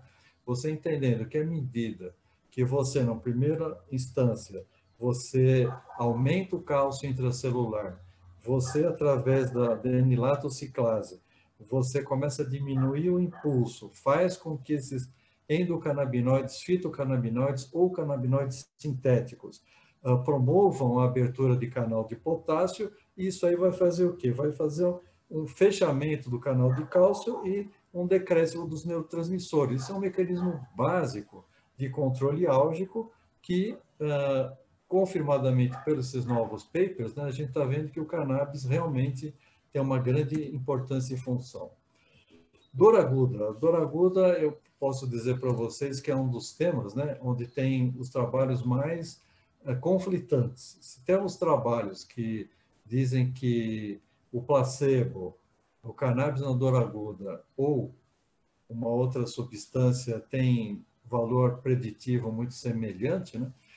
Existem trabalhos, né? Existem meta-análises, né? Existem alguns trabalhos que estão mostrando assim que é claro que na dor pós-operatória imediata ou mesmo na dor aguda, né? Ele tem pouco efeito, por enquanto, confirmado dentro das vias que nós conhecemos de administração da substância. Porém, que a curto prazo ele já começa a potencializar a ação de certas substâncias, né, que você vai tomando para dor e provocando até uma redução da quantidade dessas substâncias, né? Aqui eu coloquei enxaqueca porque a gente, dentro da enxaqueca, nós temos as enxaquecas das mais variadas origens, né? É claro que a gente sempre sabe que é um fenômeno vascular, mas que em trabalhos recentes, né, 20 trabalhos, existem dentro dos vários tipos de origem, causas da dor, chamada enxaquecosa, né? Muitos pacientes, com o tempo, isso que é importante afirmar, vão fazendo uma substituição lenta e progressiva da substância base que usava ou a redução da mesma. Fibromialgia é um tema, assim, acho que muito importante, né? Porque tem se tido, né, na clínica diária uma grande quantidade de pessoas que são usuários, né, dessa substância, tem essa dor, né, e já passaram por vários tratamentos, já fizeram várias terapias de apoio, e a dor continua incomodativa, diária, uma dor que pode ser muscular, tendinosa, articular, ou tudo isso junto, né? E a gente sabe que também, né, que o uso, e a gente sabe aí que é importante a vivência do profissional entre o equilíbrio do THC, do CDB, terpenos, flavonoides, é muito importante entender toda correlação, e isso eu acredito que seria um tema importante para um dia colocarmos em discussão, que é a aplicação, né, da fisiopatologia com a medicamentação daquele paciente, porque senão você acaba criando assim um vácuo, né, entre o conhecimento e a prática do conhecimento. E isso acaba gerando para o paciente um retardo em tomada de certas decisões, né? A dor oncológica foi muito bem falada pelo Dr. Pedro, o Dr. Raul nos expôs, né, de uma forma muito brilhante, né, os tipos de planta, como que elas vão funcionar, o que que a gente pode obter, as porcentagens, proporções. Porém, a gente sabe, né, hoje, com certeza, aqui nesse trabalho foi feita essa variação de concentração do THC, do CDB, e ele observou, assim, como medicação adjuvante, como um alívio da dor, principalmente, como eu falei, quando a gente está pensando em THC nunca puro, sempre associado. THC puro são casos bem restritos, bem, assim, especiais, que um dia até poderemos conversar sobre isso, se couber, se houver a possibilidade. Professor Marcos, 5 minutinhos. Tá, então eu quero dizer aqui dos opioides, só dizendo o seguinte: qual um dos grandes problemas da medicação hoje em dia é o excesso de opioides. E nesse aspecto, o tratamento com a nossa plantinha é muito importante. Os estudos têm mostrado que o CDB ele consegue reduzir a quantidade do uso dos opioides pelas pessoas, mesmo pessoas que já têm até vamos dizer assim, um vício, um hábito do opioide, ele também ajuda a pessoa se libertar dessa dependência do opioide. Isso, então, são trabalhos assim que têm mostrado mesmo e dão uma segurança para quem trabalha com essa terapia, com os fitocannabinoides, de utilizar essa substância com tranquilidade para que haja uma melhora da qualidade de vida. Estou entrando aqui no campo da artrite, simplesmente para citar esse trabalho aqui, que é um trabalho importante, sempre na associação do THC com CDB, e que existe uma melhora na dor do movimento em repouso e a dor da interpretação, né? Aquela interpretação da dor. Isto ajuda a ter uma tolerância muito maior à dor e um resultado muito maior na eficácia das demais medicações, até porque um dos aspectos são os aspectos cognitivos, a emoção e a transmissão, e melhora o sono, melhora a disposição da pessoa. Aqui é um trabalho rápido sobre a neuropatia diabética, onde, acompanhando os scores de dor, né, da dor neuropática, se observou esses 30%, né, de melhora quando perguntado, né, e mesmo espontâneo. Quando a pergunta é espontânea, como você está? A gente observa que em torno de 60% dos pacientes referem melhoras. E quando o questionário é dirigido, praticamente 70% a 80% dos doentes referem que houve uma melhora significativa da dor, da dormência, do formigamento, da dificuldade do sono, daquele mal-estar noturno. Então, o cannabis, com certeza, é eficaz. Bom, eu sei que nós estamos assim, com o tempo um pouco curto, né? Mas, enfim, eu gostaria imensamente de dizer esse meu obrigado, não só a quem promoveu esse nosso congresso, a todas as pessoas que estão envolvidas, desde do plantio, desde o controle, da extração, do estudo científico, da aplicação, no consultório, todos os profissionais, né? Porque aqui no Brasil é muito claro, né? As nossas RDC, quando dizem que o profissional de saúde, não apenas o médico, mas o profissional de saúde, cujo conselho autoriza e libera a prescrição, pode prescrever sem dúvida alguma, não baseado no CID, mas baseado em sintomatologia. Então, eu acho que devemos formar no mundo um batalhão de profissionais, um batalhão de usuários que formem e que mudem e criam uma nova visão desta maravilhosa terapia que vem da natureza. Muito obrigado a todos e vamos lá à última parte. Muito bom, professor Marcos. Excelente exposição. Devido ao nosso tempo, eu vou solicitar que as pessoas possam usar o recurso QIA disponível aqui no Zoom para fazer as suas perguntas. A gente já está com um atraso significativo para os próximos painéis, então a gente pode ir respondendo as perguntas usando o próprio recurso para que todos tenham acesso às respostas, bem como aqueles palestrantes que puderem compartilhar um contato que possam compartilhar também. Eu acho que é um tema que não se esgota, a gente poderia falar assim durante todo o dia sobre cannabis medicinal, tem mil desdobramentos e coisas super importantes, é um tema relevante para a saúde pública, né? A gente tem aqui várias experiências importantes.